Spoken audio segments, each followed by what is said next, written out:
All right, dude, we are live. What's up, guys? This is Dem Keys, and today we're going to continue doing ESP32 things and Rust things. We're going to continue learning about ESP32 Rust stuff. Um, Hold on. Why does it seem like the mic isn't picking up the audio nearly as well? I don't know. Is it just me? Hold on. Check, testing, testing. Check, testing, testing. 1 2 1 2.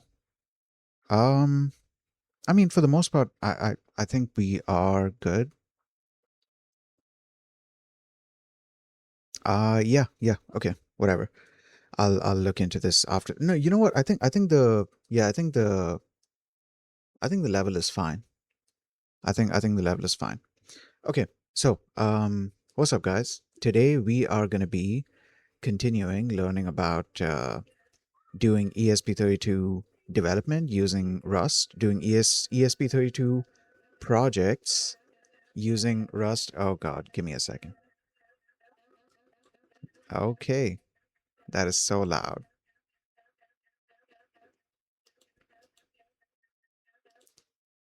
Yeah, sorry. I have Krelly's stream on in the background just so I have some background sound, and things just got a bit loud.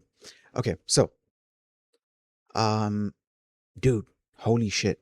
I just like I had mentioned I would yesterday, after yesterday's stream, I started doing research on Wes term, and the first major like blunder I was about to do, which fortunately I caught it because of Gemini, because when you go to the Western website, actually I can show it here. Hold on, I can load that thing up.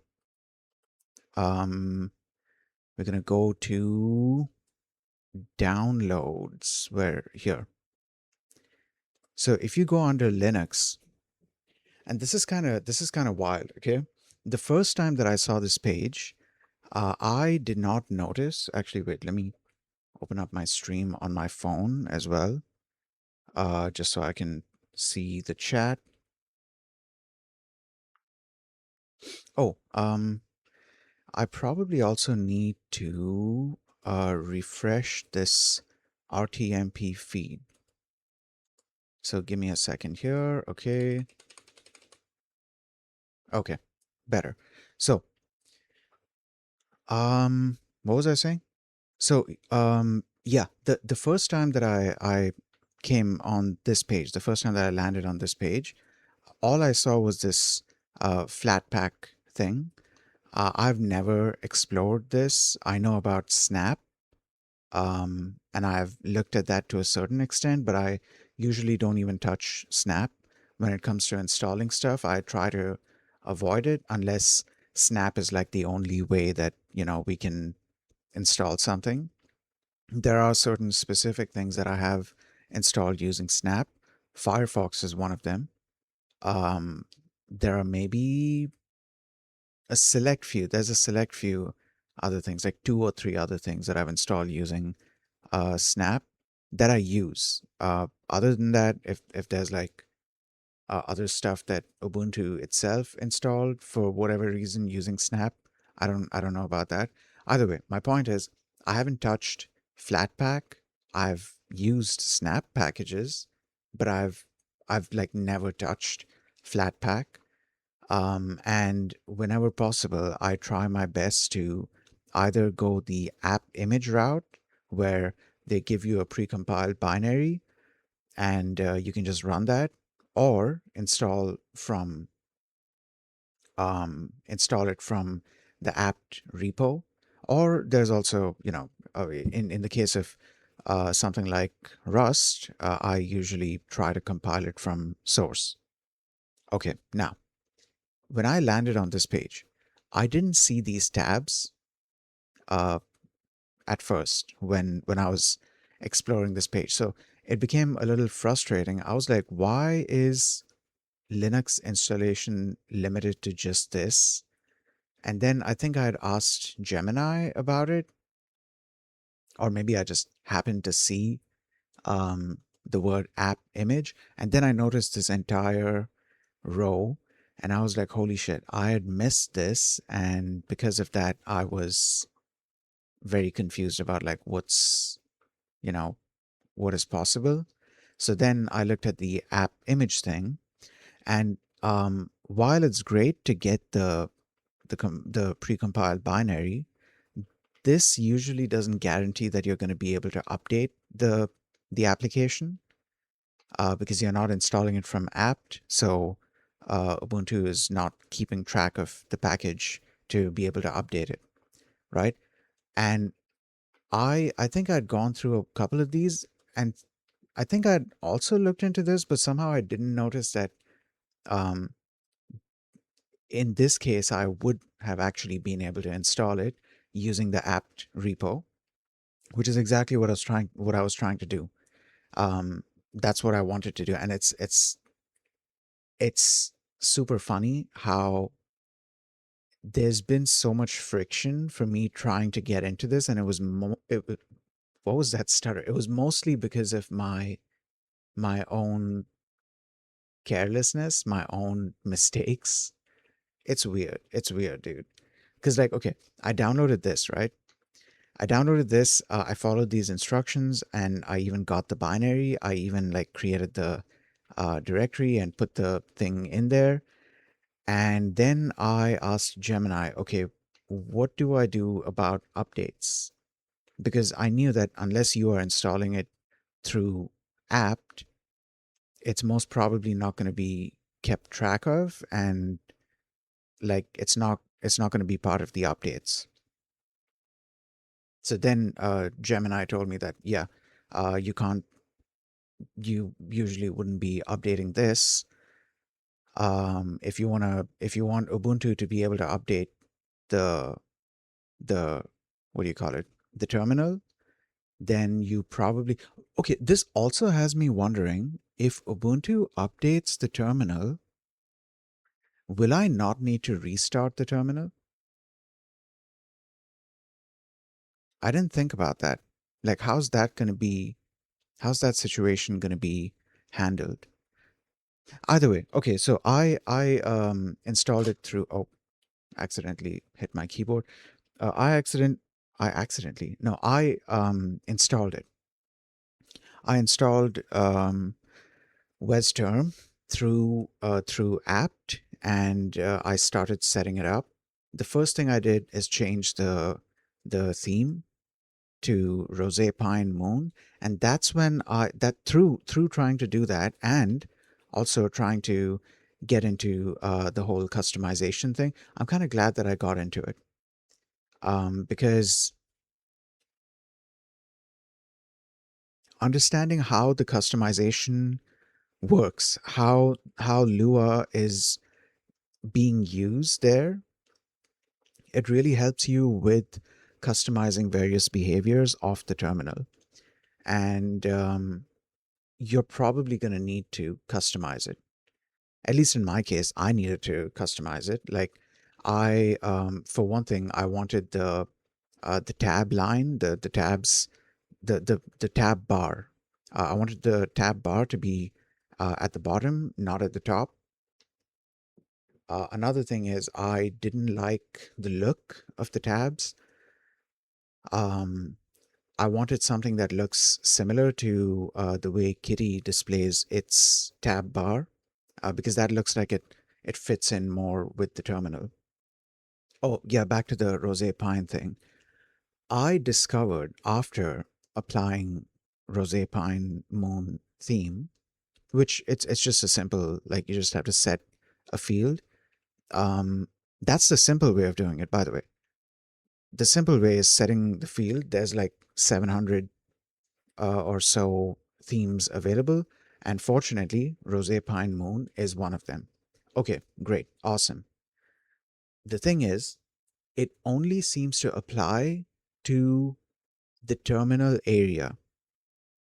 It doesn't apply to it basically misses a bunch of things.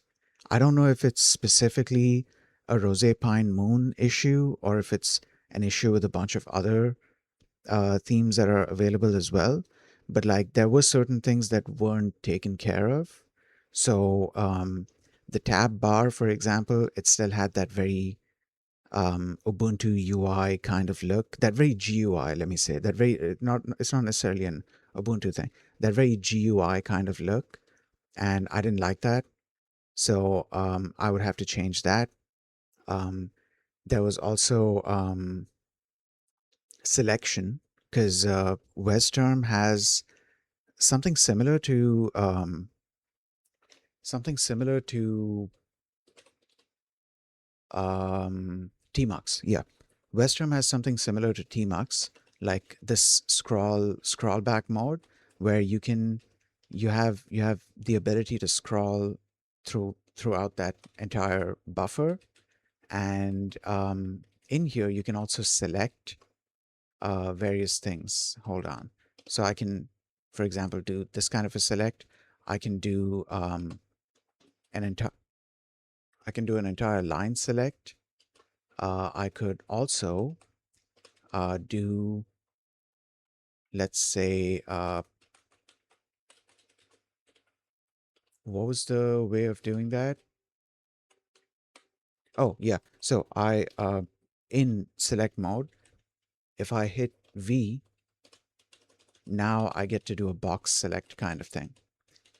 So in Westterm, you are also able to do selection, which is great. You can enter the, I think it's called copy mode, and that lets you scroll back up um, that's actually very useful for scrolling up as well, because I don't think other than that it has any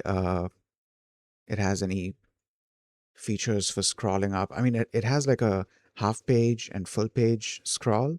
So like you can do that. I think it's control page up or control shift page up or something like that. I don't remember one of those, but that's like a whole page.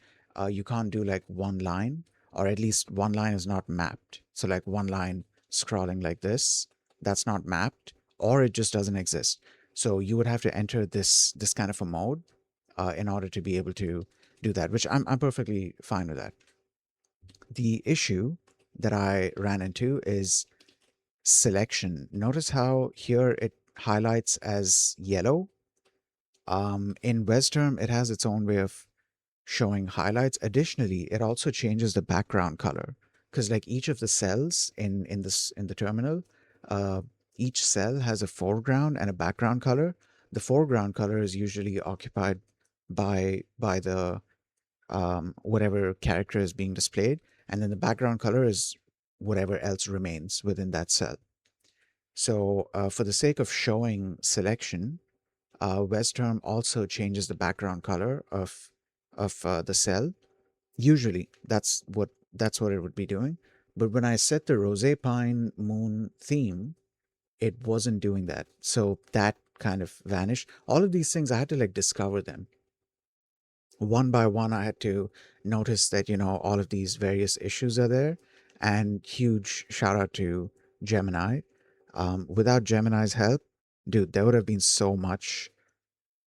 I would have been spending way more time trying to figure out things than I did. Granted, in the end, wait, I'm jumping way ahead. So I later on decided to go look up Rose Pine Moon just to see if somebody else implemented their own, Rose Pine Moon theme for Westterm. And it turns out somebody did. Also, Westterm has a plugin system where within the Westterm Lua file, which is your config file, within that file you can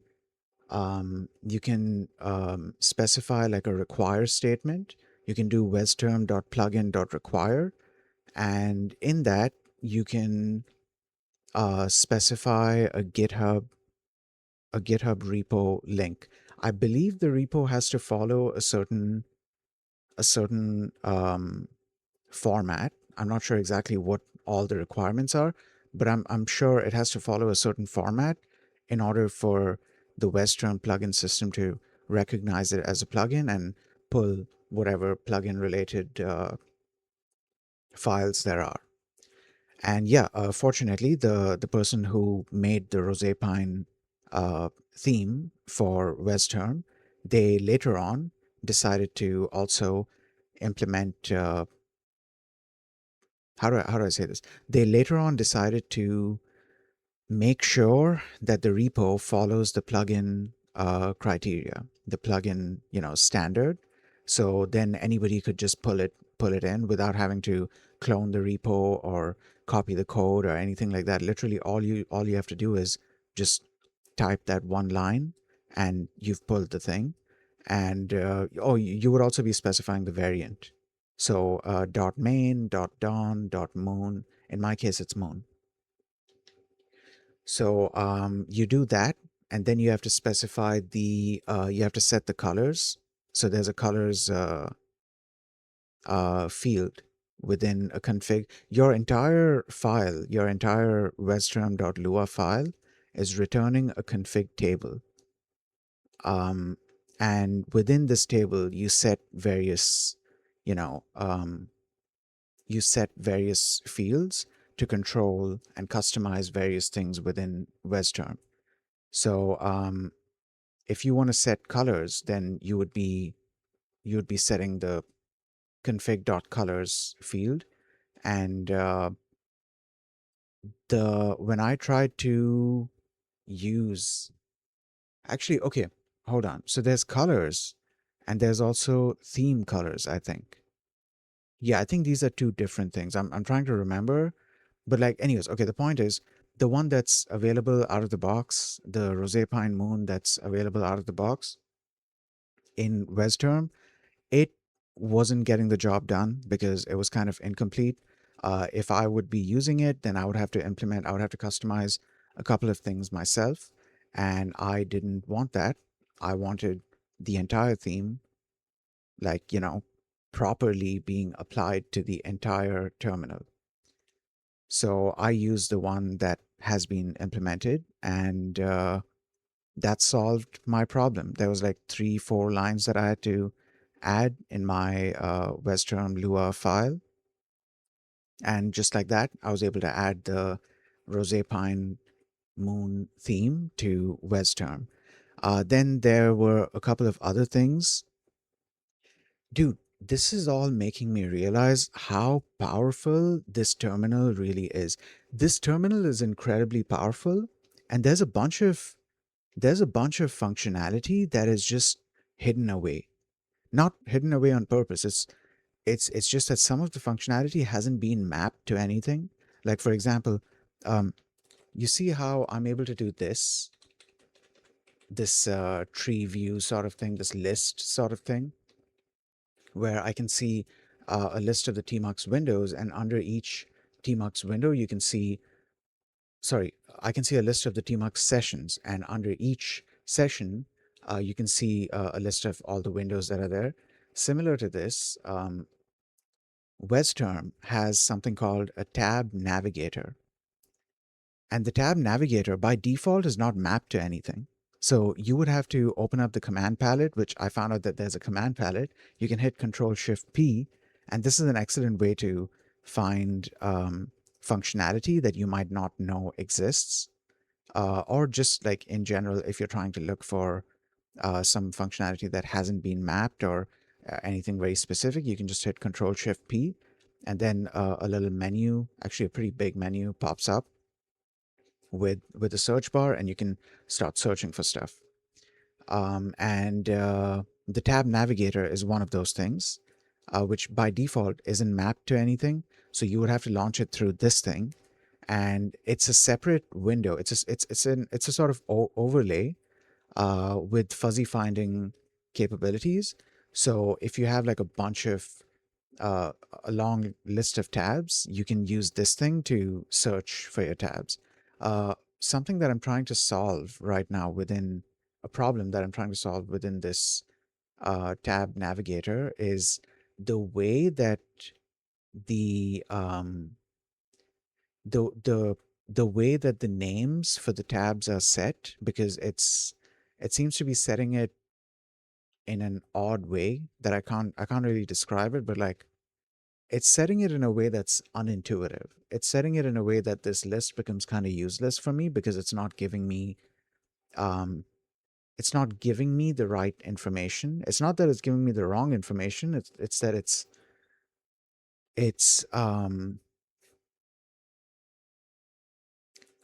would obfuscate be the right word to use here? I think, hold on.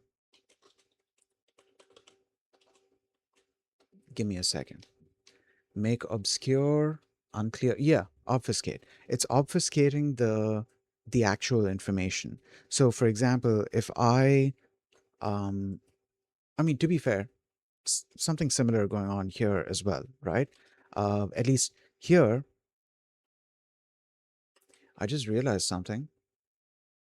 I could I could name the tabs, and that might solve the problem. But okay, anyways, here, unless you've named the tab yourself, which in my case I've done it for very specific ones, unless you've named the tab, it's gonna set the name to whatever the binary is that's running. So in this case, it's PHP. In others where nothing else is going on, the binary that's running is bash because that's the shell that you're in. In cases where, let's say, I have Yahtzee open, there's going to be that going on. I don't know how I keep doing this M thing. I don't know if it's just by accident or what, but okay. Yeah. Um, what's going on here? Yeah, why does that keep happening?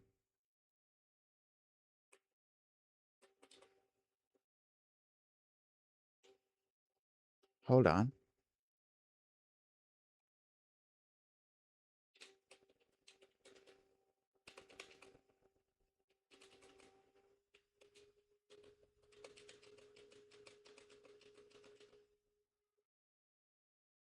Yeah, I'm not sure what's going on, why the scrolling is acting weird. But yeah, okay, anyways. Um what was I saying? Yeah, it's gonna show the names of the binaries that are running. In the case of Westterm, you notice how in this shell on the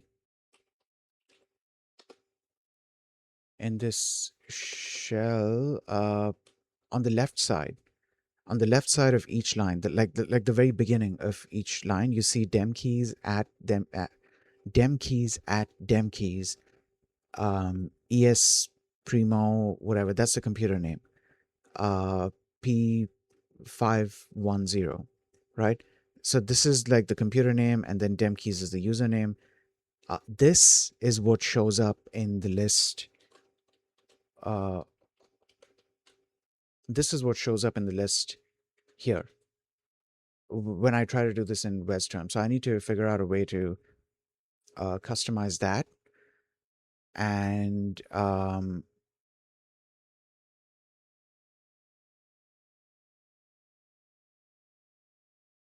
hold on.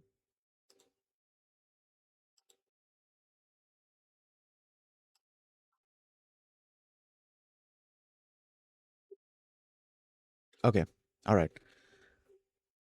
What else? What else? So I spent a good few hours. I'm not even exaggerating about that. I spent a good few hours because it was getting frustrating figuring out how to customize the tab bar because I didn't like what it was showing in terms of information.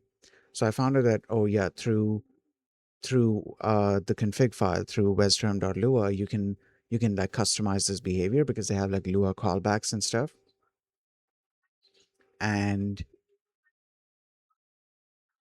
um yeah, I spent a good few hours trying to write some logic to customize that before I finally decided to just look for plugins. I was like, okay, this terminal, it has customizability, right? So somebody must have made something for this. And it turns out a bunch of people actually have. There are plugins for this. The tab bar plugins are just one example of various types of plugins that have been made for WesTerm. So what I decided to go with was Tabline after testing out uh, two or three different ones. I think maybe just two. The other one that I had looked into, it had a it had a very um,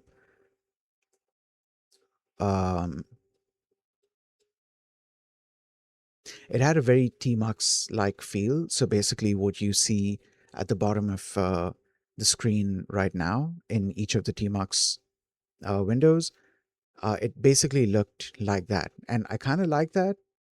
Um, but then I was like, okay, let's try the other one and see how that turns out. And I like that a lot more.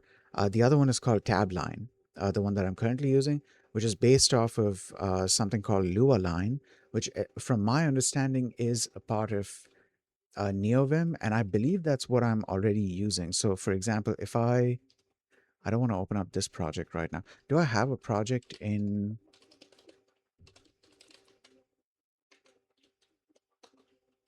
Hold on. What all? Yeah, I have a project here already. So let me open this up. Okay, so you can see the tab. You can't see it. How do I show this? Because it's there. It's showing up, but you guys can't see it because it's um.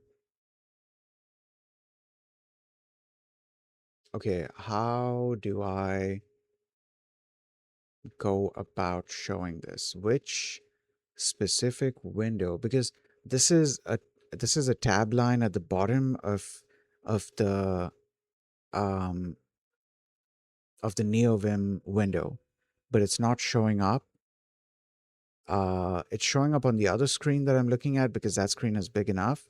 But then the screen that I'm capturing to stream to you guys, that screen is it's being squashed a little bit just to fit a bunch of the other windows in. Anyways, you'll just have to take my word for it. There's a tabline thing, a tabline plugin, and this thing follows. It takes heavy inspiration.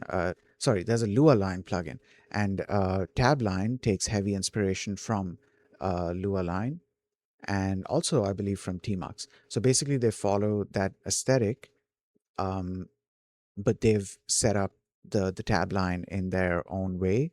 So on the left side, you have some information. On the right side, you have some information.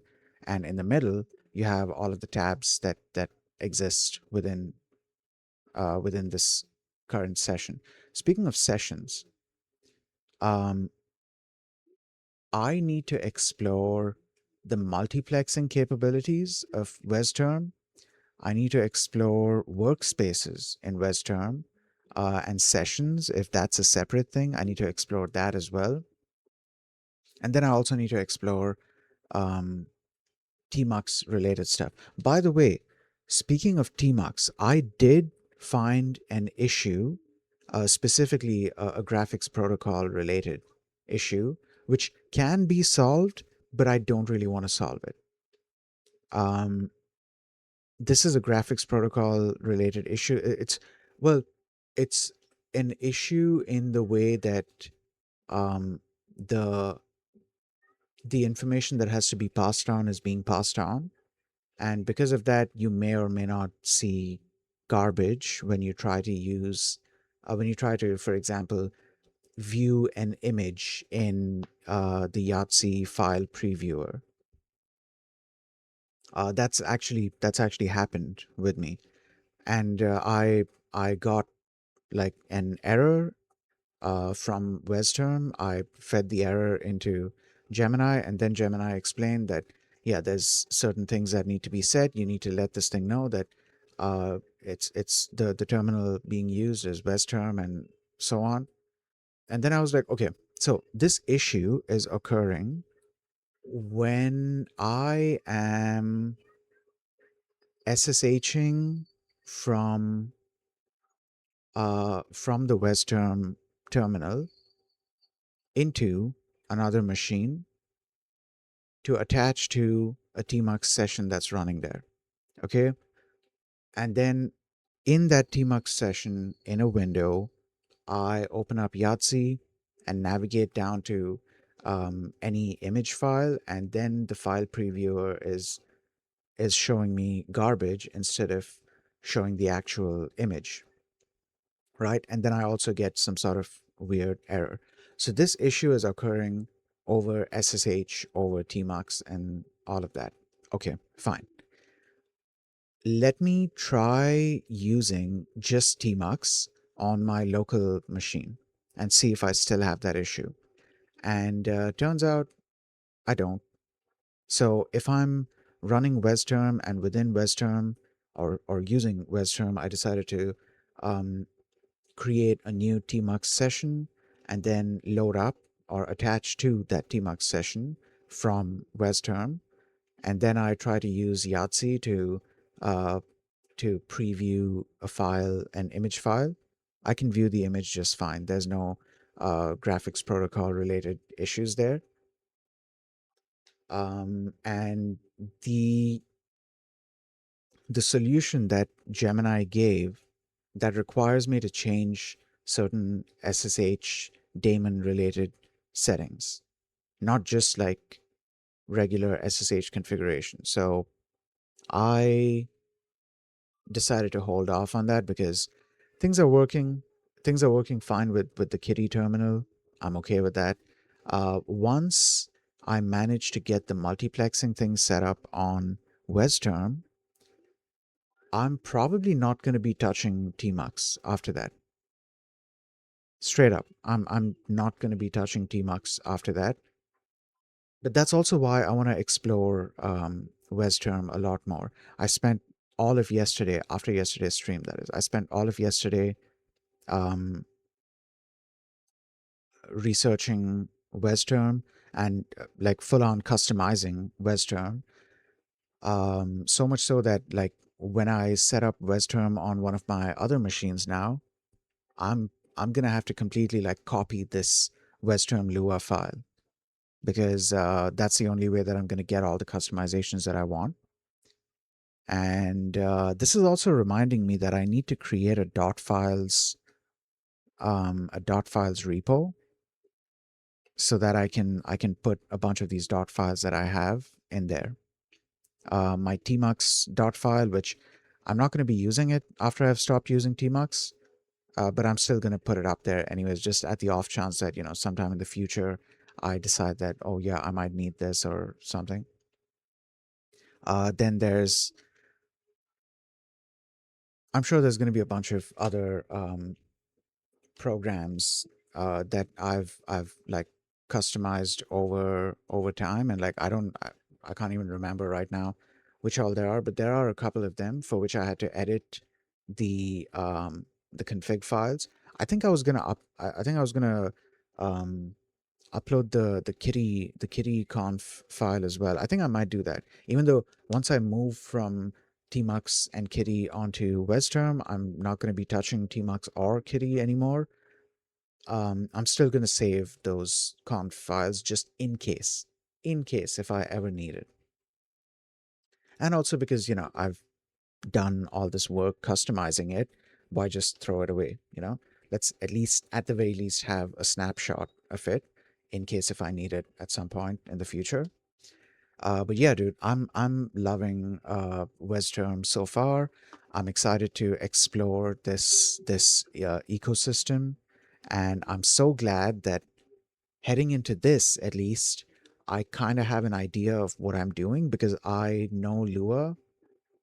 I know the basics of Lua. I should say that. I know the basics of Lua. Um, there's still a lot of advanced stuff that I have to learn. Metatables is definitely one of the things that I haven't explored a whole lot. Another thing I haven't explored is Lua callbacks. Yeah, that's another thing I haven't explored. I'm not sure if I'm able to even explore that um, with like the vanilla Lua, like through just the Lua interpreter. I don't know if I can even like explore that at all? Because like the callback would be useful when Lua is running in a certain environment, right? So then you're going to have callbacks like, um,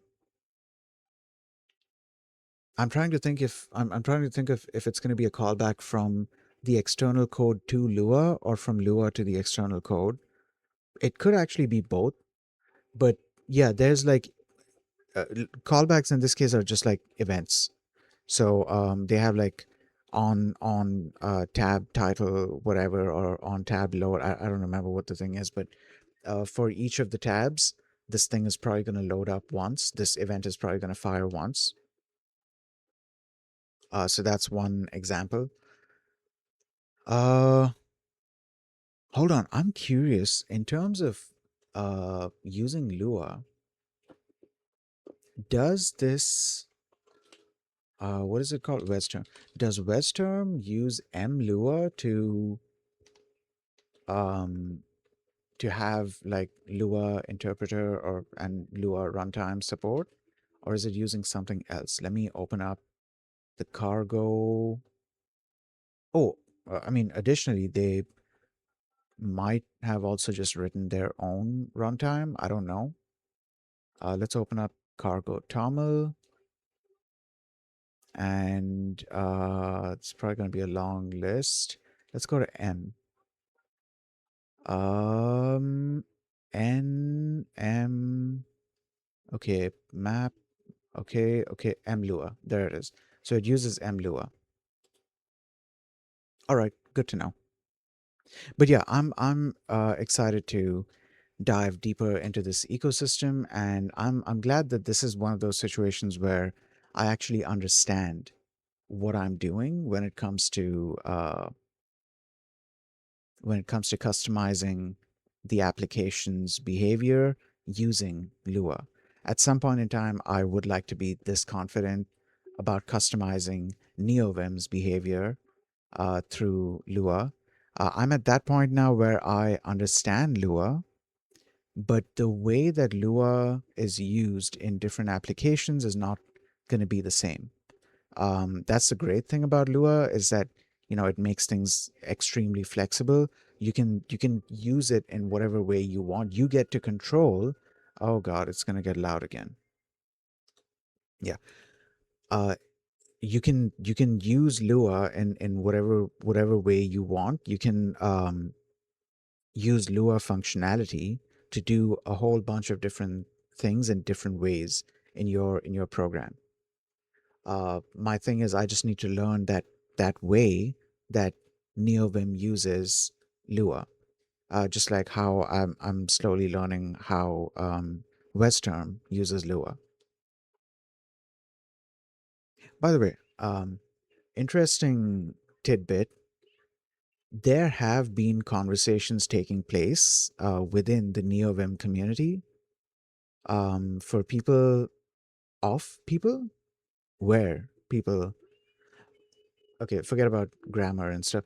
Um, there have been conversations taking place within the NeoVim community where people are asking, hey, how about we try to port NeoVim over to Rust? And it's like mixed feelings there. I remember in the early days of Rust would get a lot of hate. Even now, there seems to be like a meme surrounding it. Um, I don't know. I don't get it. It's probably just one of those things where it's like hating for the sake of hating and then trying to find reasons to hate it.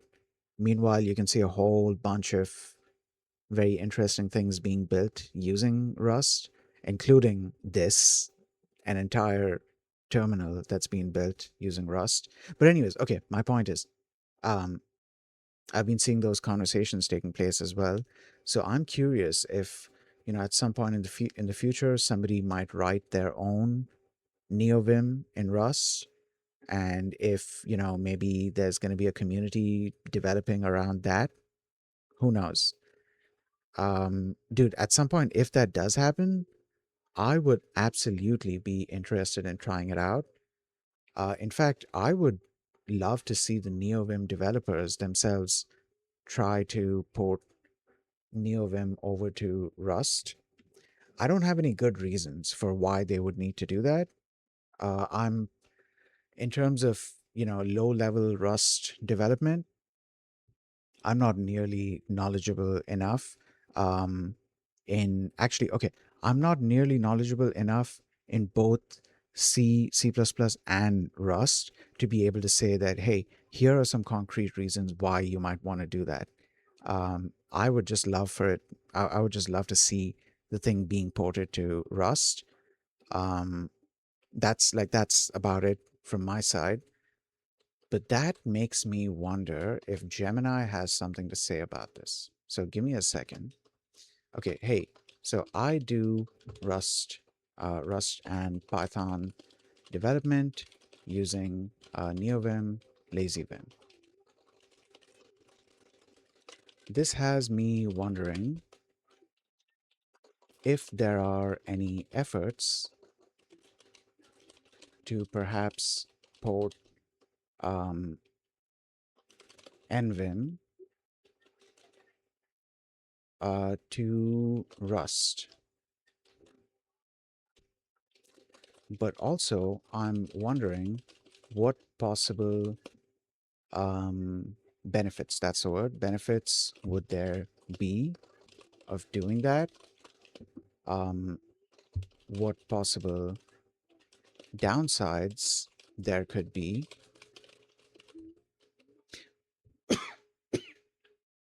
Sorry, because, okay, so here's the thing, right? The majority of the stuff that I've seen people doing, like in terms of the community using NeoVim, this is the great thing about NeoVim. It's that the core itself is written in C++, and probably heavily uses Lua as well. But like in terms of the community extending this application's behavior, all of that is done through Lua.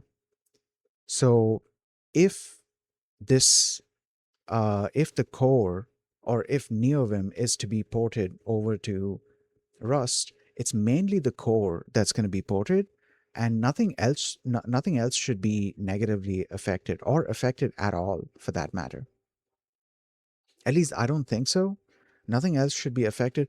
Possibly people might need to change some things in their code. I have no idea. I can't say that for sure. I haven't seen every single plugin's code out there, and especially the more, complex, sophisticated plugins that tend to span across like multiple files or something.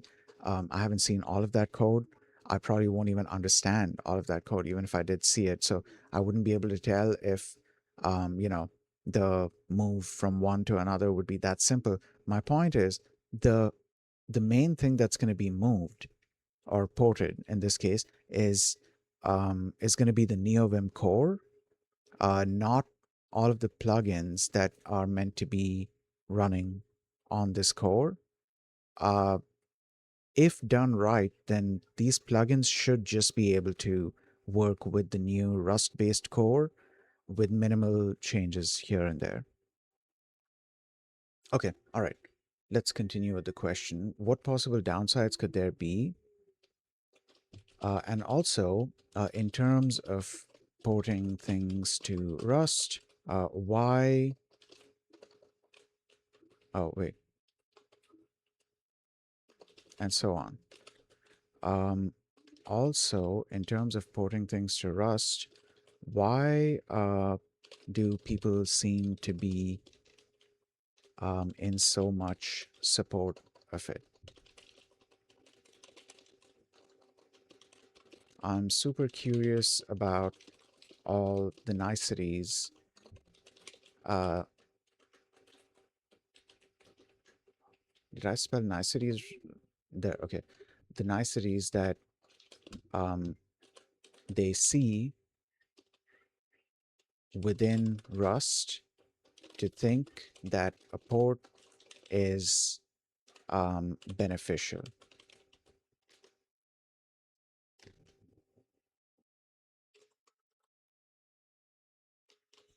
Okay, that is a classic rewrite it in Rust rabbit hole. Since you're already judging since you're already juggling Rust, Python, and lazy Vim, you're essentially at the intersection of the most opinionated parts of the dev world right now. To answer your first question, there isn't an official NeoVim Rust port project. There isn't a the words. Holy shit! There isn't an official NeoVim in Rust project backed by the core NeoVim team. NeoVim's strategy has been to stick with C for the core and Lua for extensibility. However, there are community-driven spiritual successors and experiments. Are there efforts to port NeoVim to Rust? The mainstream reality is that the NeoVim core team is currently focused on refactoring the original C code base and leaning heavily into Lua.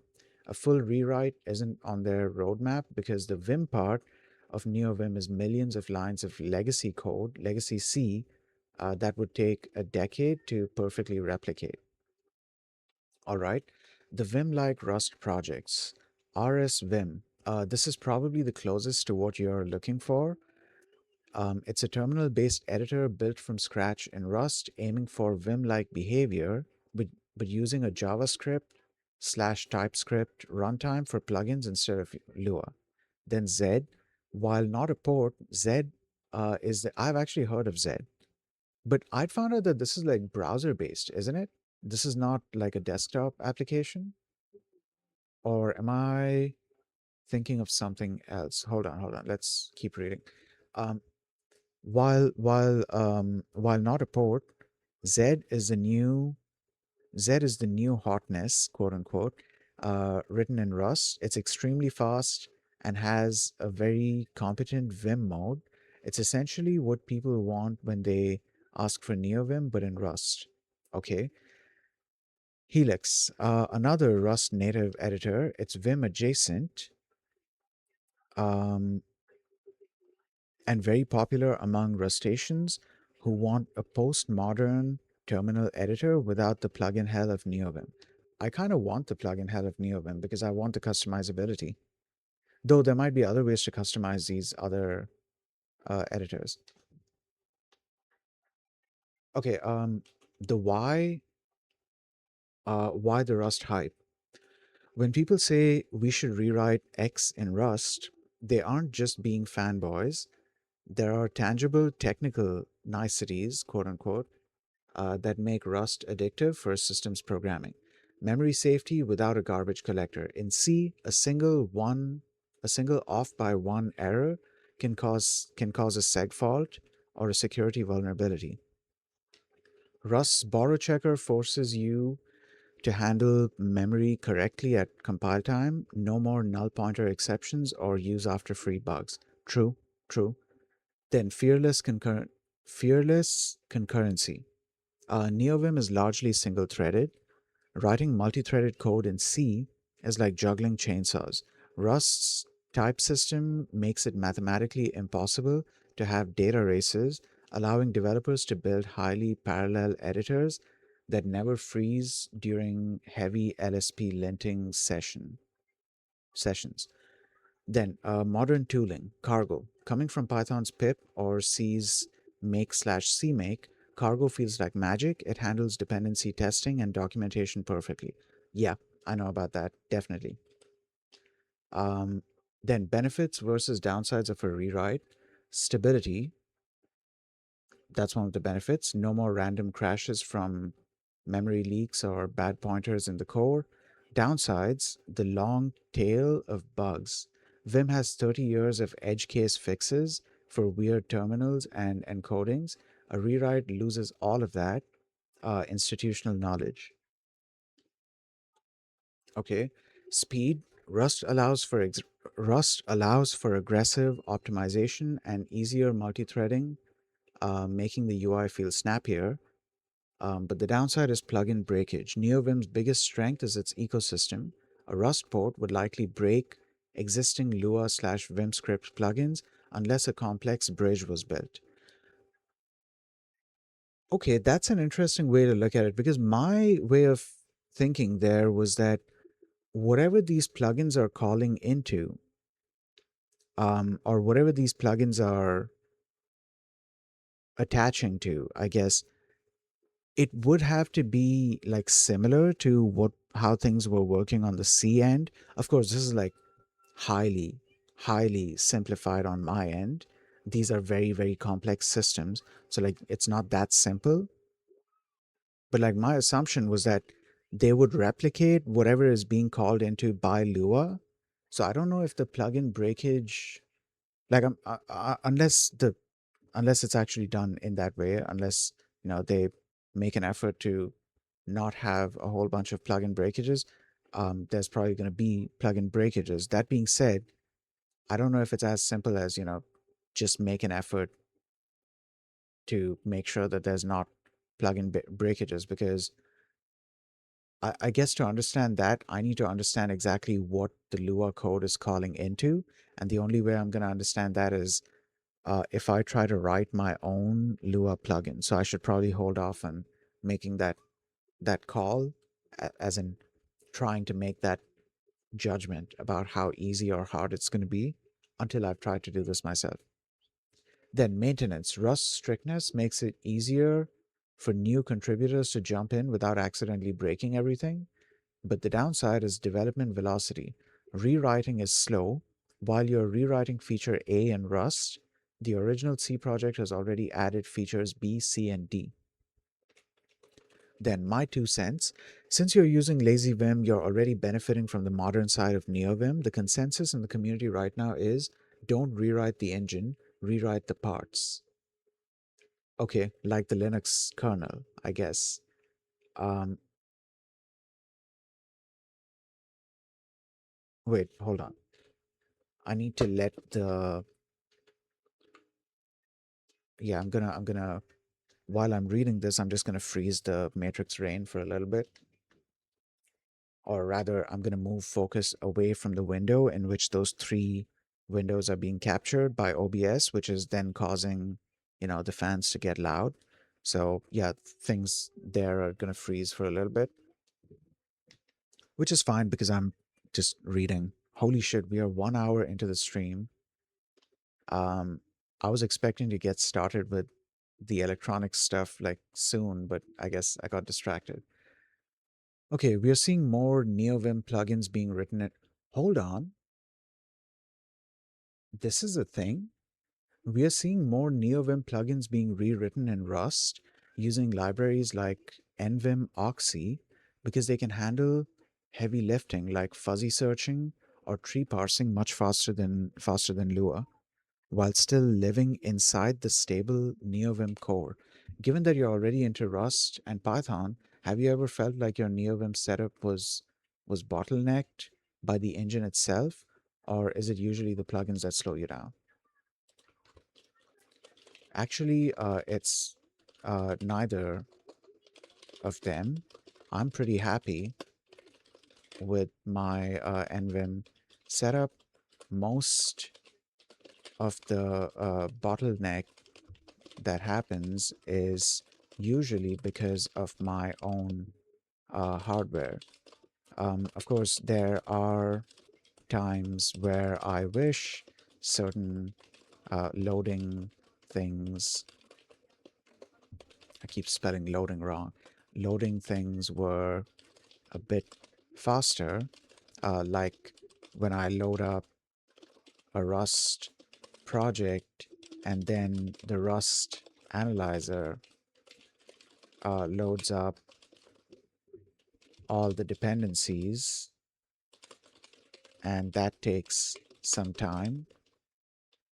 Um, but to be fair, oh, and I've also noticed a similar thing when loading Lua projects.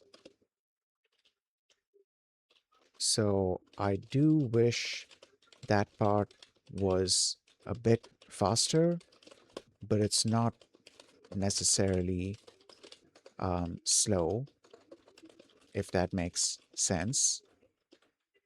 But to be fair, I also don't know if that's due to Lua. Also, what's this about NVim plugins in Rust. I had no idea this was even a thing. And yeah, I'm being honest about that. I didn't know this was a thing. What was that? NVim Oxy. I'm gonna look into that. NVim Oxy. We're gonna search that up here. I don't want to make the browser. Um, I don't want to hide the browser because for some reason that causes like a glitch in that causes like a glitch in OBS. So I'm just gonna stay away from doing that. Okay, NVim Oxy, Rust bindings to all things NVim. Dude, I am interested in this because if this means that I would be writing NeoVim plugins in Rust, holy shit, dude. I'm doing that. I'm I'm I'm going to be exploring that. That's crazy. I didn't know this is this project still being actively like maintained? Is this actively being worked on? Let this page load up. Um okay, there it is. Yes. So this is being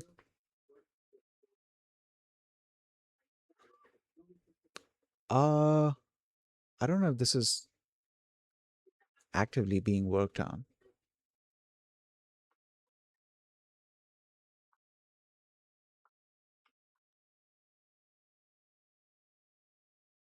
Yeah, I'm not entirely sure. Okay, let's see what I was about to say let's see what Demkeys is saying. Uh, let's see what Gemini is saying. Okay, that makes total sense. It sounds like you're hitting the indexing wall rather than an engine slowdown. When you open a project, your editor isn't just opening a file, it's essentially starting a small specialized compiler in the background. Okay, the Rust Analyzer thing. It's explaining the Rust Analyzer thing. I'll look into this later on. For now, let's move on to NeoVim plugins. NeoVim plugins in Rust, the quote unquote hidden speed. Since NeoVim uses a message pack RPC API, it doesn't care what language a plugin is written in, as long as the language can quote unquote talk to the API. I had no idea that's the case. I thought it was like specialized Lua support. While Lua is the default because it's embedded and fast, Rust is becoming the go-to for heavy lifters. How it works: NVim Oxy. NVim Oxy is a primary bridge wrapper for writing NeoVim plugins in Rust. It provides first-class Rust bindings to the NeoVim API. Why bother? Parallelism. Lua is single-threaded. If a plugin needs to search 100,000 files, doing it in Lua might lock your UI for a split second. A Rust plugin can spawn 8 threads, do the work in the background, and send the result to NeoVim without you ever feeling a stutter. Safety. If a complex Lua plugin has a bug, it might crash your whole NeoVim session. I didn't know that's a possibility. Um, a Rust plugin is compiled separately. It's much harder to write code that breaks the editor's memory. Real world examples: Telescope and FZF native. While Telescope is Lua, many people use the FZF native extension, which is written in C/Rust, to make the actual fuzzy searching lightning fast. Then, Parinfer Rust. This is a plugin for list/closure editing that handles complex indentation logic. Doing this in pure Vim script or Lua was slow, so it was rewritten in Rust to be instantaneous. Doge, that's interesting. Documentation generator. It uses a Rust core for heavy string parsing across multiple languages. Okay, hold on. Wait, are there more actively maintained uh, projects that are enabling people to write um, NVim plugins in Rust.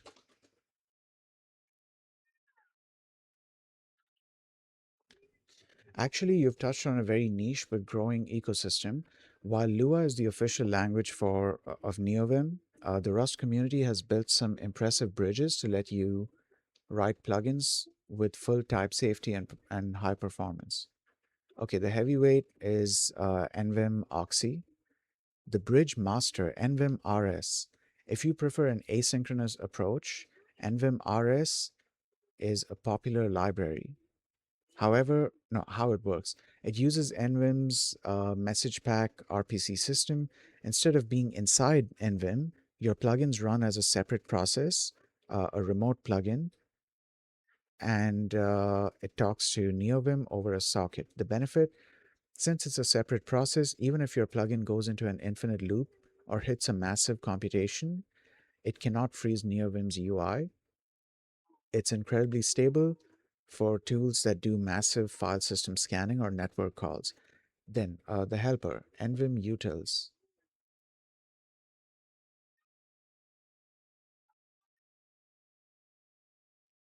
Hmm. Okay. All right. You know what?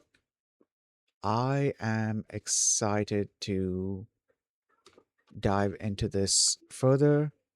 I do want to make sure that this thing is still being maintained. Um,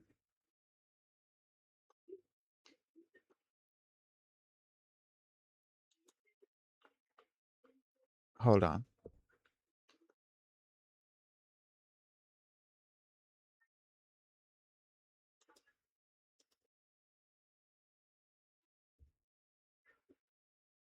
Yeah, give me a second here. I'm just trying to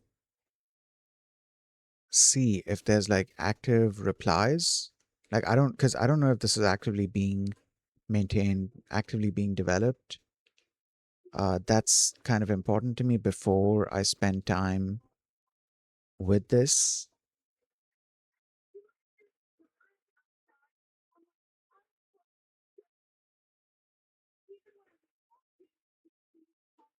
Okay, we can give this a try and we can see what it's going to be like. How do you like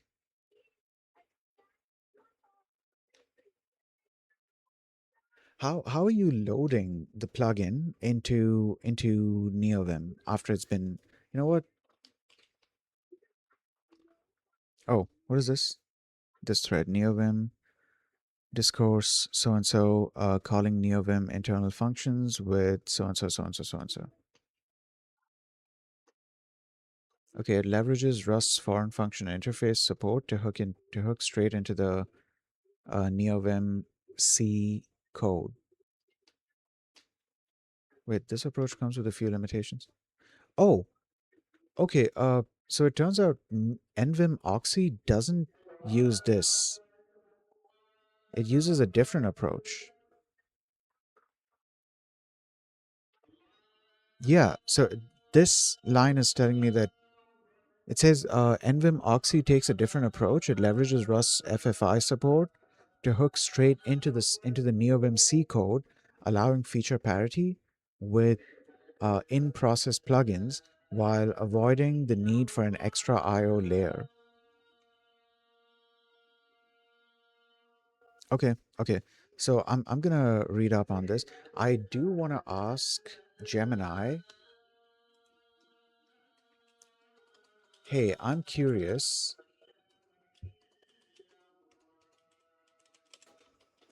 How do we even load the plugin after it's been compiled? This is the magic trick. Okay, okay. The shared library, compilation, Lua bridge. NeoVim has a built-in Lua function called package.loadlib. You place your so-and-so in your... Okay, you write a tiny init.lua file for your plugin, and that's where you load it. Okay, okay. All right. Okay, you know what? I think we are good to get started with this. So, yesterday um, we were reading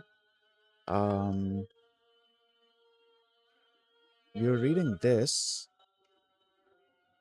What was before this? From STD to no STD. Okay, then we were reading this.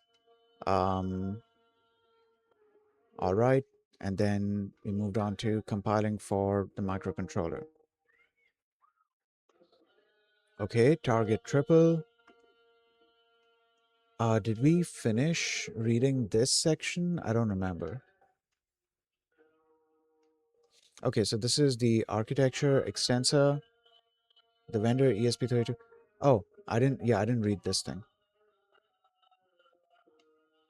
You know what? Let's read this from the beginning.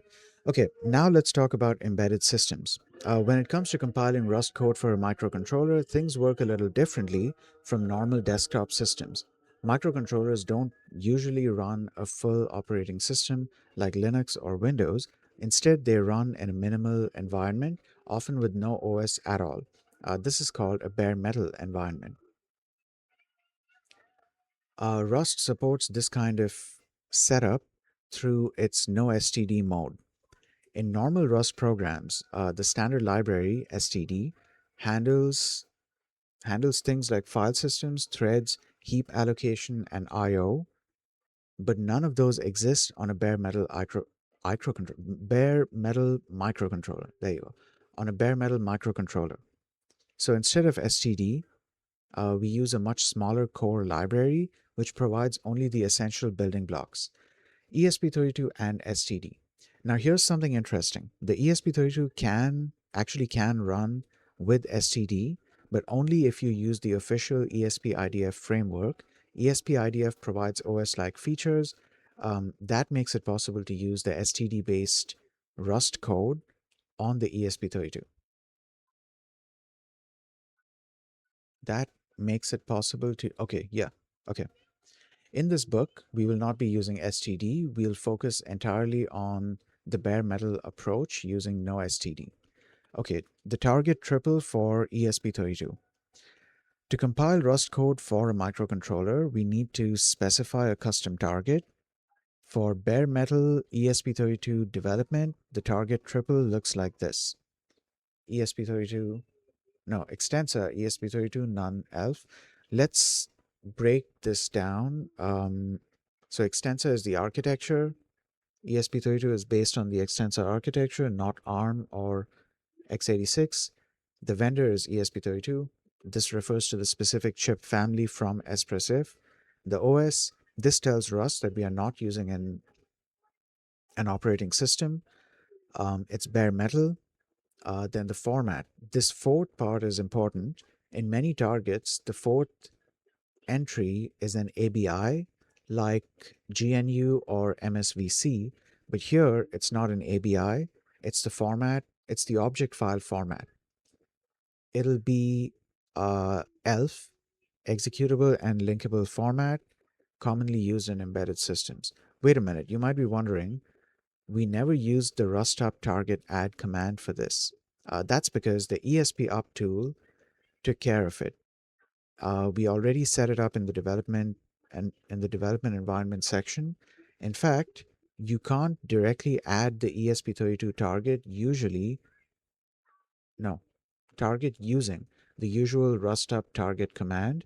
Instead, ESP up installs a separate Rust toolchain under the name ESP or any custom name you choose, and that toolchain already comes with the ESP32 target support built in.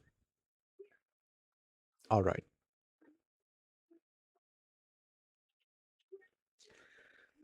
Then, cargo config. In the quick start, you might have noticed that we never manually pass the target flag when running the cargo command. So So how did it know which target to build for? That's because the target was already configured in the cargo config toml file. This file lets you store cargo related settings, including which target to use by default.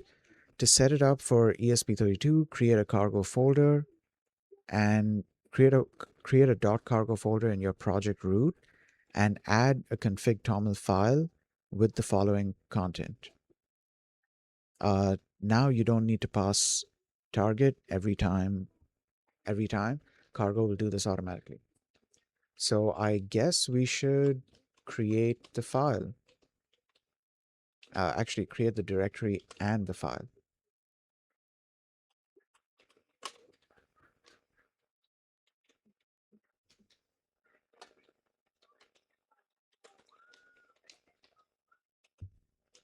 Okay.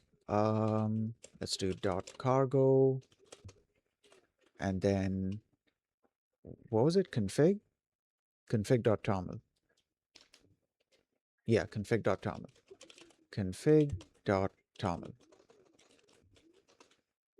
Okay, so now that this is created, we are not able to see it here. So I should look into the shortcut for this.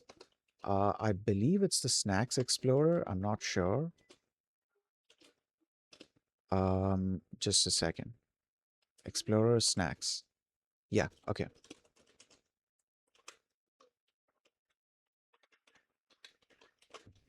I'm using nvim lazy vim.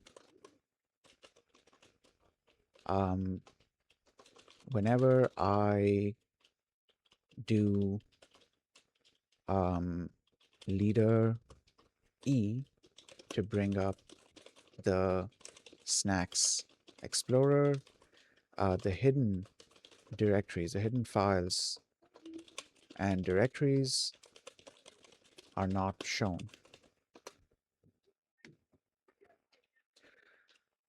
Okay, the Snacks Explorer is a high-performance file explorer that recently replaced NeoTree as the default in many configurations. If you aren't seeing your .git ignore or .config, it's likely because the default filter is set to hide dot files. You can toggle this visibility instantly with a key map or make it permanent. What's the key map? I. Okay, dot is supposed to toggle the visibility of... Wait, really? No, that doesn't work. That doesn't work. Okay, what's the other one? I lets me type stuff in. Oh, you know what? Okay.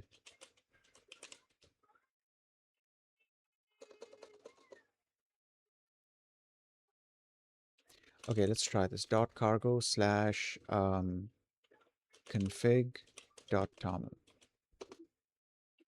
Yeah, it's not seeing it. It is not seeing it. Let me look this up. Snacks, Explorer, hidden files. Show hidden files. I'm using NeoVim. Okay. Using LazyVim.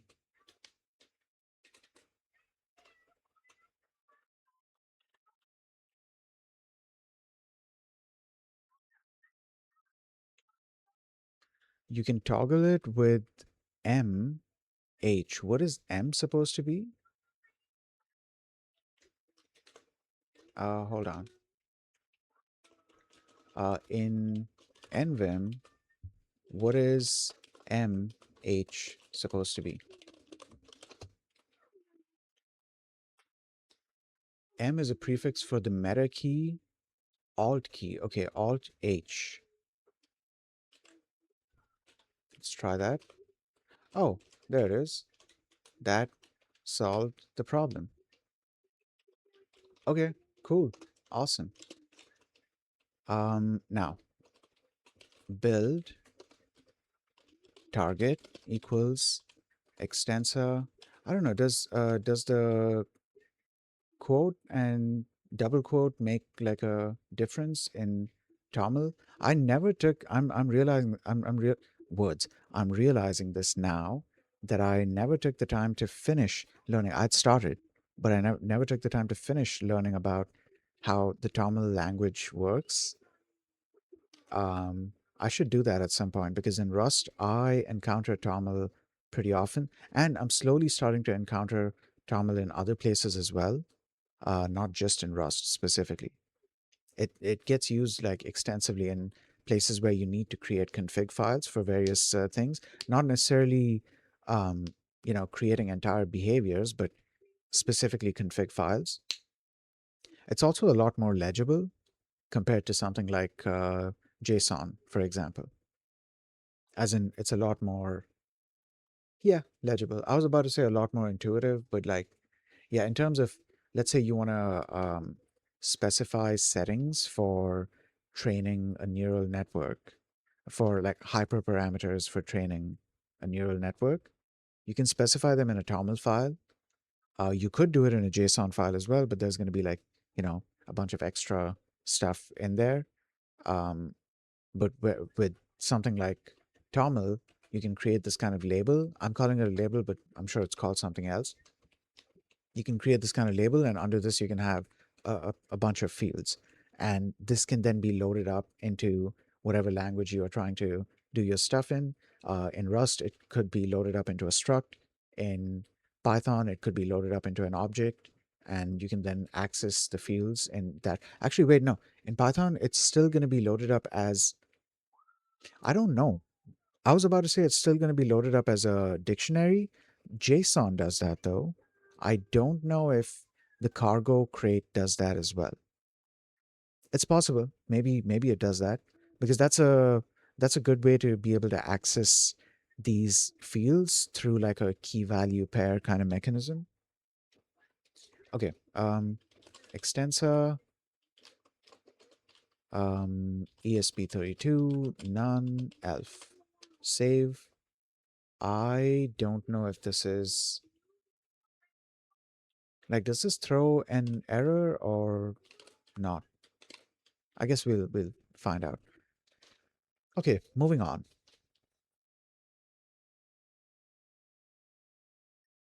Oh, dude, I think we are dropping frames. Okay, that was temporarily. Um, we are good now.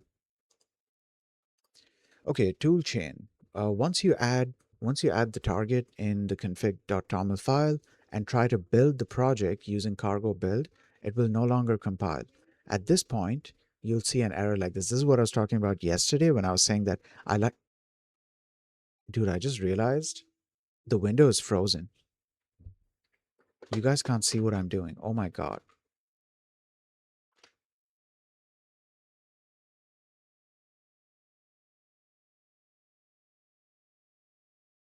Wait, could you see what I'm doing? Hold on, I'm curious about this.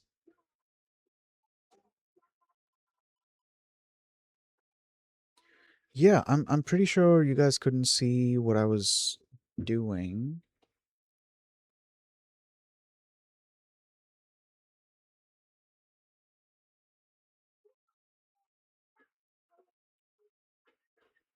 I'm not sure though. Hold on. Also, yeah, I think we're dropping frames again. Oh, yep, we are definitely dropping frames.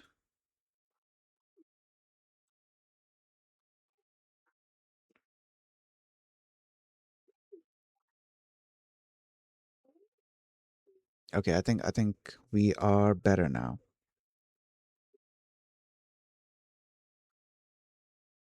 Okay, all right, whatever. So,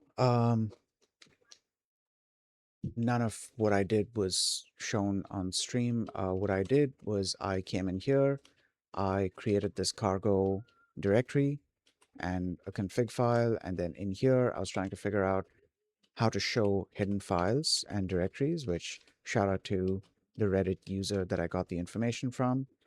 Um, Yeah, this is how you do it. I'm actually considering going into my config file to change to set the thing to be permanent.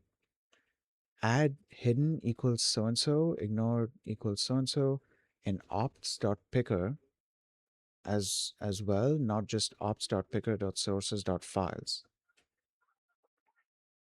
You can toggle the hidden files with so and so. Oh, we are using the Snacks Explorer. Yeah, where do the settings for the Snacks Explorer go? Hold on. There was a way to look at config related stuff. I forgot what that was. This, okay. Config files. Init.lua. What is this? Okay. Init.lua.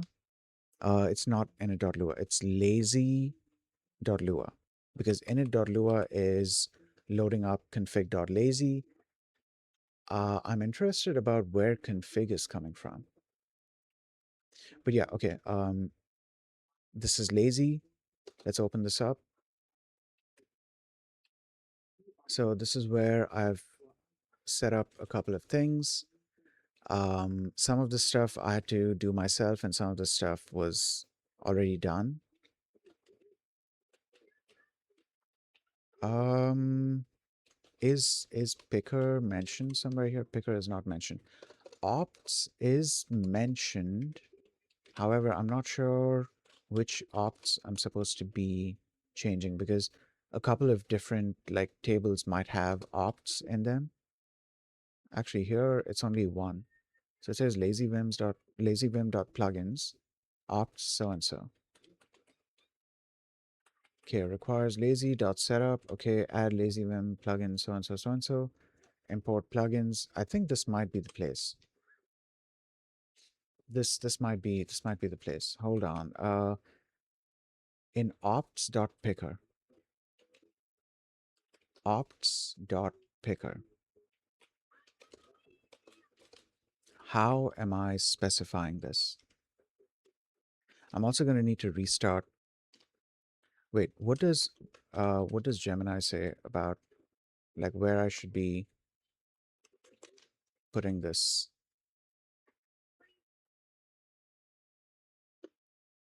So Gemini suggested like a separate file for snacks.lua. Snacks.lua, Explorer, so and so. Okay. Hey, so I'm kind of concerned about any of the default settings in Snacks getting overridden. That's a word I don't use very often. Getting overridden, or maybe I've used it and I just didn't realize it. But yeah, getting overridden um, if I just pass in that small table.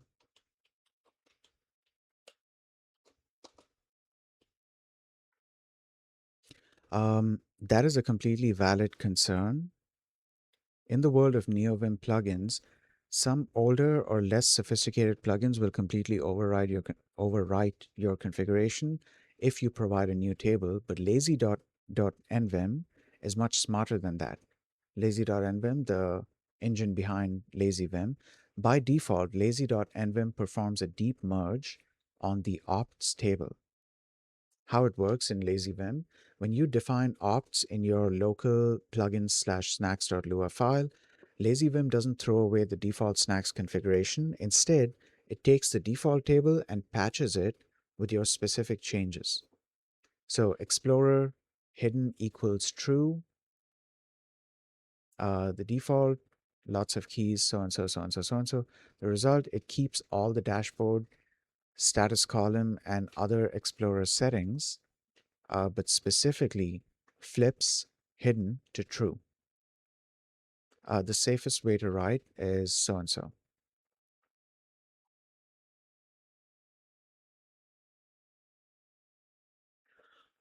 Okay, you know what? I'm not going to get into this for now because we need to continue reading. So, like I was mentioning before, I like the fact that, let's close this buffer. I like the fact that this tutorial, this book, it kind of guides us through the various steps. It it shows us the why, not just the what. It helps us understand why we are adding various things in the project by first introducing the problem and then explaining it to us and then telling us this is how you solve it. Because by default, like when you use ESP generate and create a project, it creates like it creates a project with a bunch of boilerplate stuff. The boilerplate stuff is obviously important. That's why it's there. It's not there for no reason. But as a beginner, you're not going to know what each of these things do. So this approach, making you make mistakes so you'll understand what these things do, it helps you understand, well, what these things do. Okay, once you add so-and-so, it'll no longer compile. At this point, you'll see an error like this. Let's make sure we are getting that error as well. Okay, we are in here already. We're going to do cargo build. Okay, there it is. Yep, that's exactly what it said it would be. So ESP32 is not a recognized processor for this target, ignoring processor. The interesting thing is it says this twice. Okay. Can't find crate for STD. Note the extensor so-and-so target may not be installed. Consider building the standard library from source with cargo build so-and-so so-and-so. For more information about this error, try Rust C. Oh, you know what? I want to try that out. I don't think I've ever got the compiler to explain. Maybe once in the past, like long time ago, so long ago that I don't remember ever doing it. Holy shit. It opens up the thing in a pager. That's crazy, dude. No, hold, dude, I have had multiple situations. I've had multiple situations in which I got an error and I had to look it up online to understand what it's doing. But here I can just do this, and that's crazy, dude. Uh, just a second.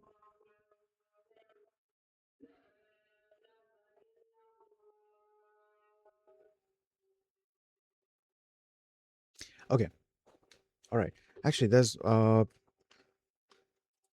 hold on just a second. There's something I need to do elsewhere.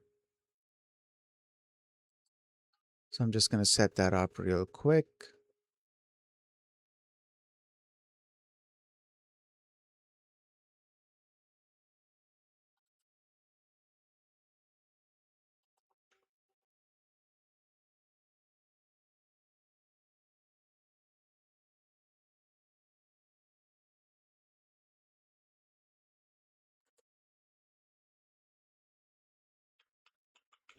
Give me a second here.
Okay. Sorry about that. Um, right.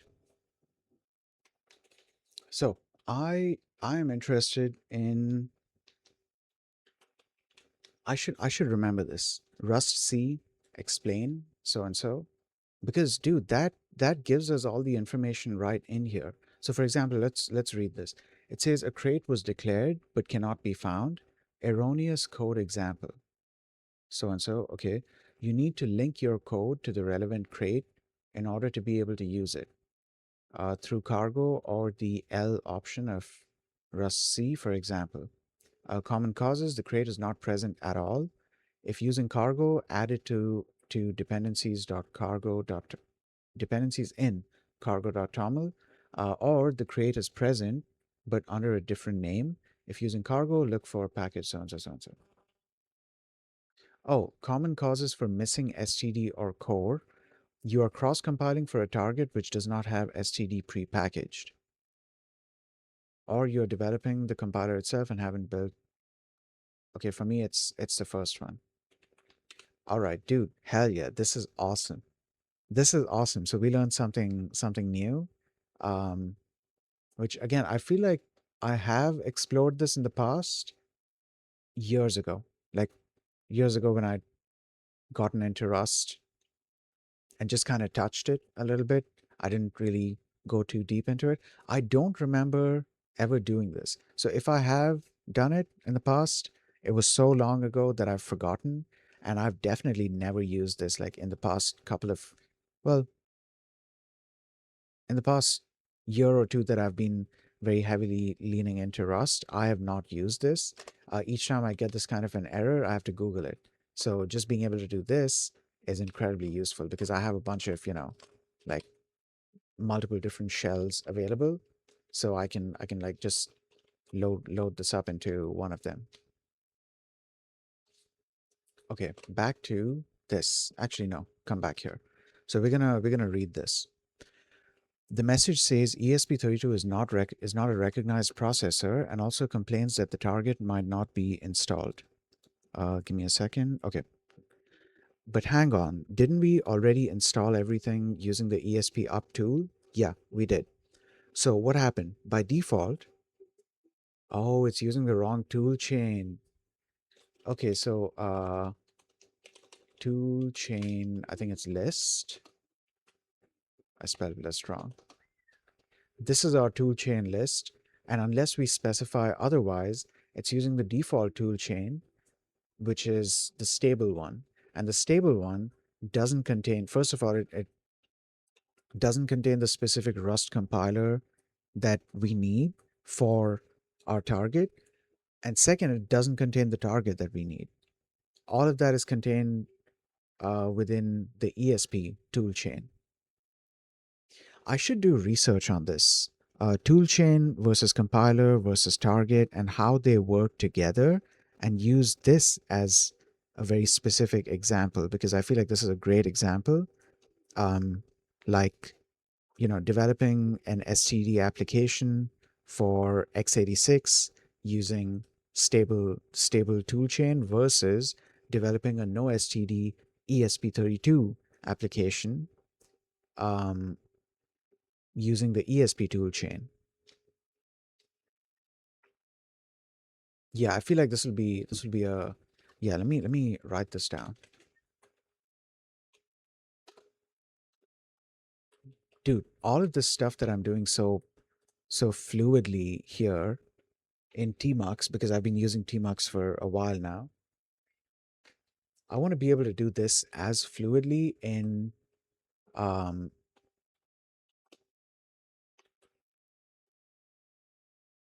potentiometer connected to so and so. As the pot turns, resistance changes, meaning voltage and current being fed into the ADC changes. Could this be bad somehow? I think I'd gotten an answer for this. I was having a conversation about this with Gemini. I don't think I've closed that conversation yet. Hopefully, I've not closed that conversation yet. You know what? We'll keep this open. Okay. What was the next question? Yeah. Um, tool chain versus compiler. versus target. Um, how do they work together? What does each do? I know what each does, but like I want it all spelled out for me. Um, what what does each do? I kind of know what target does. Target is more like a collection of, it's like a description of what exactly this specific target needs. Somehow the microarchitecture of this um, of whatever platform you're trying to, compile it for is being described in target. That's my understanding, and that is why the Rust compiler is able to, the specific Rust compiler in this case, is able to compile down to that specific instruction set for that target. That's my understanding, but I want to get a better understanding of exactly what target comprises. And then toolchain is, from my understanding, the collection of the compiler and target, and probably a couple of other tools. The linker comes in here in between this at some point. Like after the compilation, linking is necessary before the final binary is produced. Um, I believe that is also architecture dependent. I could be wrong about that. I don't think I'm wrong about that. I believe it is architecture dependent because the binary that has to be prepared for the ESP32 in a no STD environment is going to be very, very different from the binary that needs to be prepared for an STD application for x86. Okay, how do they work together? What does each do?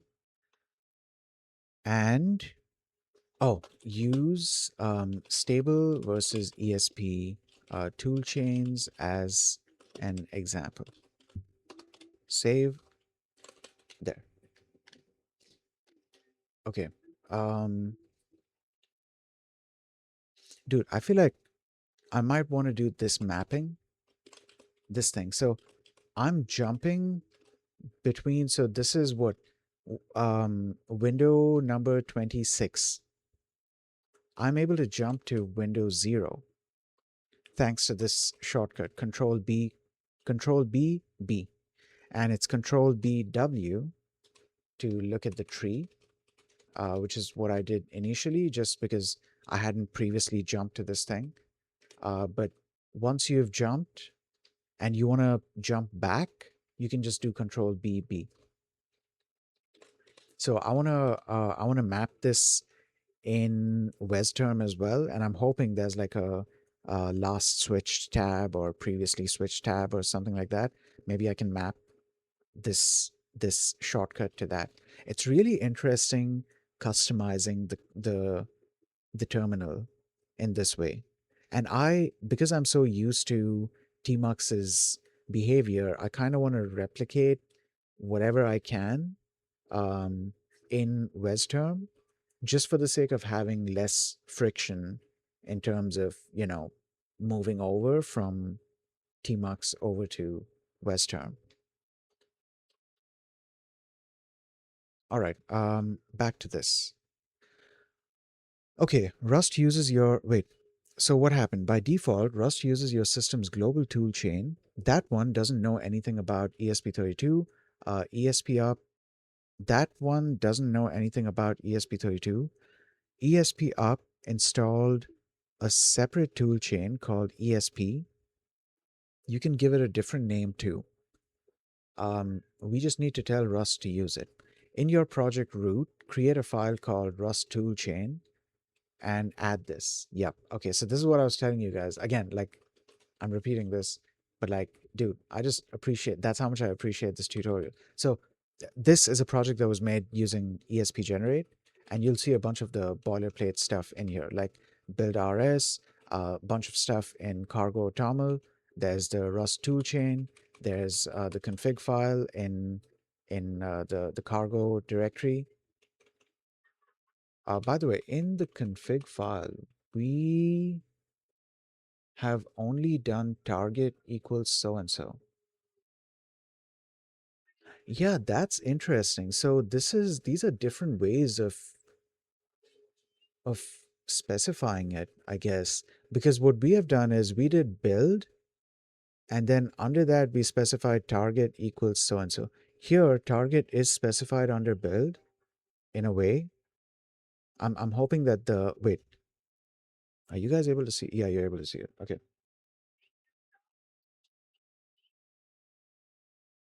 I'm hoping that the space between Rust flags and target doesn't actually make targets separate from the build section. So it's still part of the build section. Um, but yeah. So this is a bunch of the like boilerplate stuff.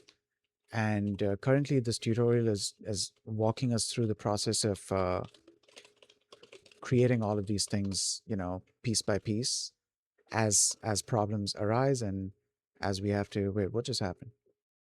What was that? What was that message? Rust analyzer so and so failed to load workspace. Oh, is it because I added a toolchain file and the file didn't have what it needed? Okay. Yeah. Okay. So, toolchain channel. Oh, I like that it's doing like an autocomplete sort of thing. I'm interested in finding out like how it's getting the intelligence for this specific autocomplete, this specific like code completion. Okay, so we save this as before. It says ESP does not match. Though, even though it says this, it shouldn't throw an error. Um, at least for this, it shouldn't throw an error. It's going to throw another error, but it shouldn't throw an error for this. Okay, you can use a custom toolchain instead of the default ESP toolchain. In this book, I'm using a custom toolchain called book so-and-so. Just make sure your toolchain is properly installed and that you use the exact name. Otherwise, you'll see an error saying it's not installed.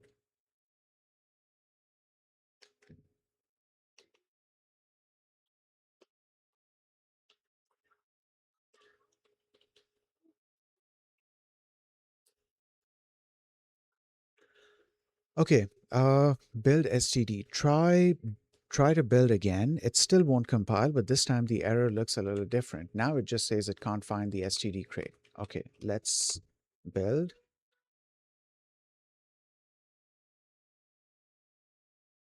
Okay, cool. So yeah, this time it's a little different. What did it say before exactly? Right, okay. And now it's saying this. Okay, so our ESP32, the target missing issue is gone. Actually, wait, is that what's gone or is there something else? ESP32 is not a recognized processor person. Okay, that is gone, but it's still saying that the target may not be installed. Okay, let's see what more. All right, the thing is, the ESP32 target is a tier 3 target. What does that mean? That means Rust doesn't ship precompiled standard libraries for it. Let's open that up so I can read that later.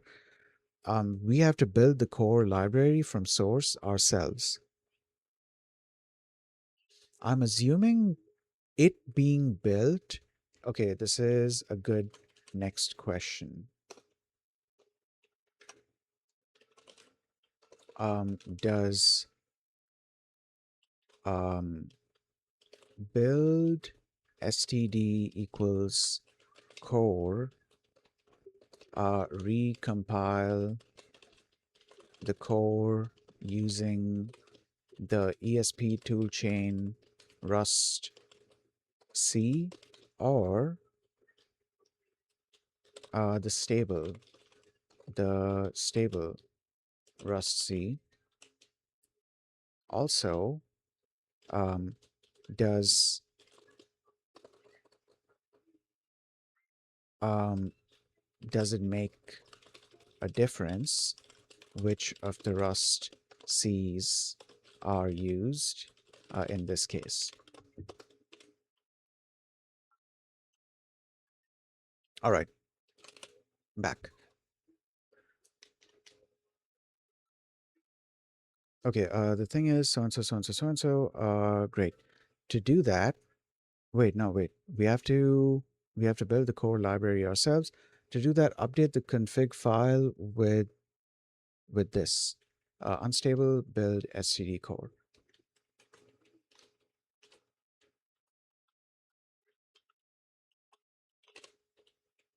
Okay. Um, unstable build std equals core.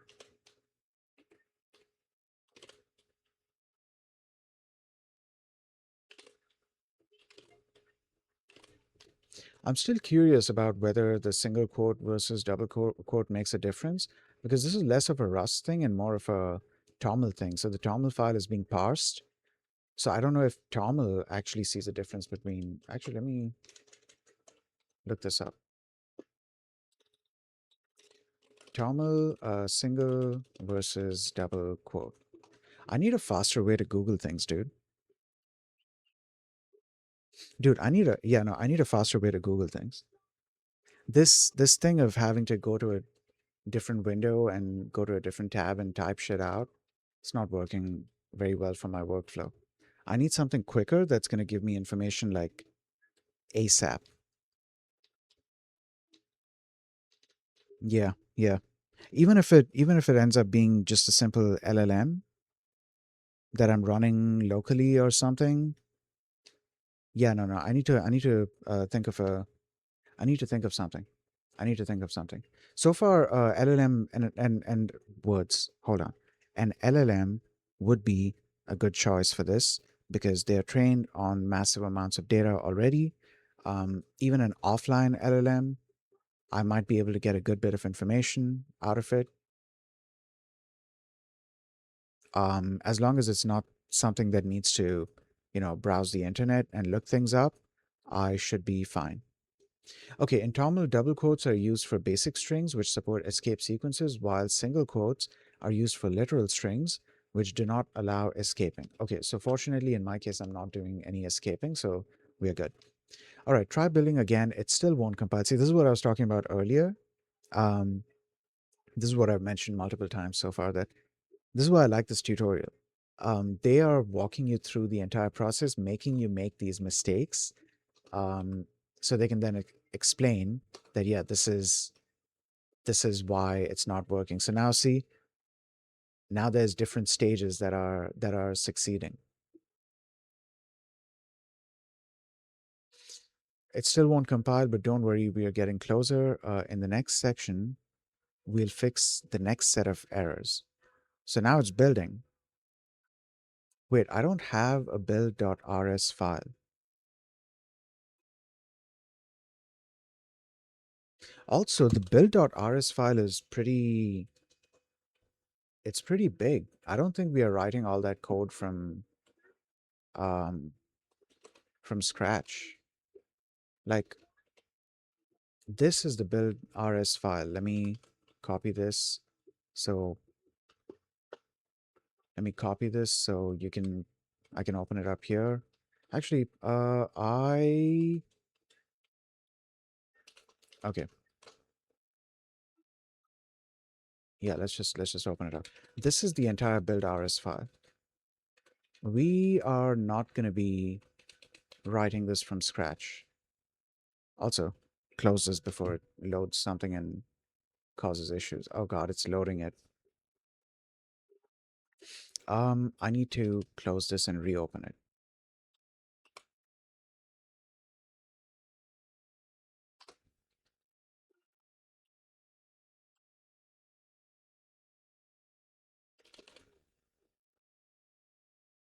Okay. All right. Right. Where was I? Here. Actually, okay, so we are here right now. We are slowly going step by step, building up this entire thing from scratch. Um, so first we are going to be looking into this, and what does this result in? This results in us mentioning no STD. Okay. Then we need a panic handler. Okay. Then no main. When you try to build at this stage, you'll still get an error. In embedded systems, we don't use a regular FN main that relies on the standard library. Instead, we have to tell Rust that we'll bring our own entry point. And for that, we use the no underscore main attribute. Okay. Then peripherals. So now it's showing us how to initialize. Actually, no, here it's explaining the peripherals, not showing how to initialize it. This is great because this is like basic microcontroller knowledge. Oh, the section is over, I believe. No, it's not. Okay, my bad. Then here we actually go into the coding for the peripherals. Has the bootloader thing been initialized yet? The bootloader code, was that mentioned? At some point the bootloader thing gets mentioned in there as well. I forgot it. I forgot where that is exactly. But there is a line which I'm not seeing so far. Where does this get mentioned? Hold on, let me go through this. Linker script, app descriptor. This is the one.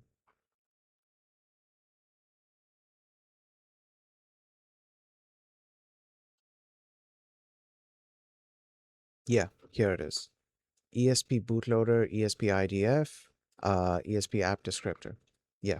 I remember asking Gemini about this thing because there's a bunch of, like I mentioned before, there's a bunch of like boilerplate stuff in within a bunch of these files. So I was trying to pick it apart and understand what each component is doing, what each line is doing. But yeah. So we are currently in no STD. We are making good progress. I'm assuming tomorrow we're gonna finish like all of these, but I could be wrong because I get distracted pretty easily. So I could be wrong about that. Um, we finished the cross compilation section. We barely went from this. So we did cross compilation, compiling for the microcontroller, tool chain. Okay, yeah, we finished tool chain, and now we are doing no STD. So we're gonna go bit by bit.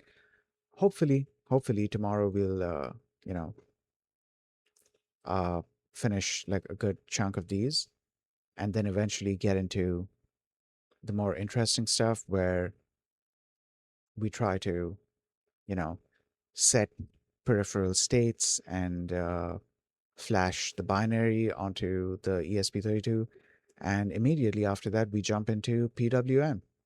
Great, cool.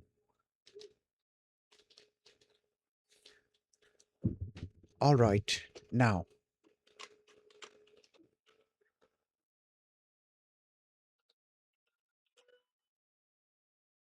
give me a second here.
Oh, hold on, dude. Wait.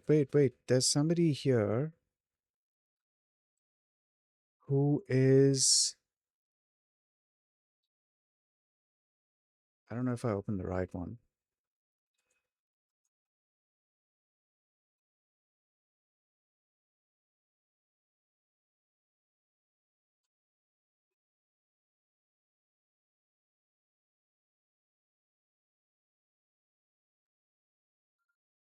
Okay, I'm gonna try and open up this person's stream. I hope they are not in like follower only. Oh, never mind. We cannot do that. It wasn't follower only, but it was something else. Either way, we cannot do that. So I guess we are going elsewhere. I have no idea where else. Hold on.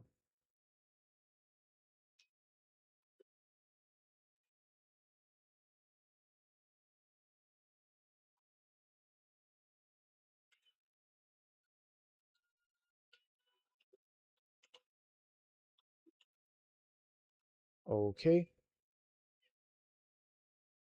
All right. I don't know what this person is doing. Their thing says learning how to game dev. So I'm gonna, yeah. Okay, where's my stream manager? Here. Okay. I'm gonna set up the raid and we're gonna go there. Um, yeah. No, their settings do not allow to raid at this time.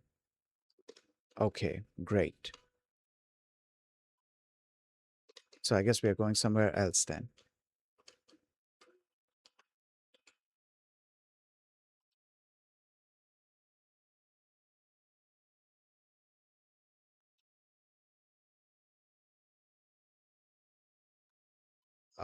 Okay, you know what? Yeah, let's